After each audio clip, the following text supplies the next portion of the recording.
Hello and welcome to Do It Yourself channel. Today I will show you where to find the options, how to customize Braille Keyboard layout in Realme 14 Pro phone, how to change its options and where to find it.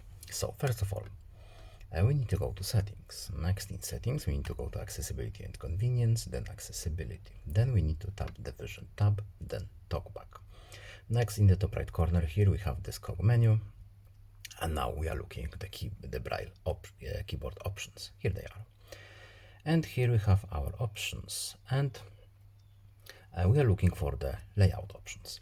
We have three options here, so we can have the adapt version, we can have the screen away mode, or we can have the tabletop mode, and we can choose between the three.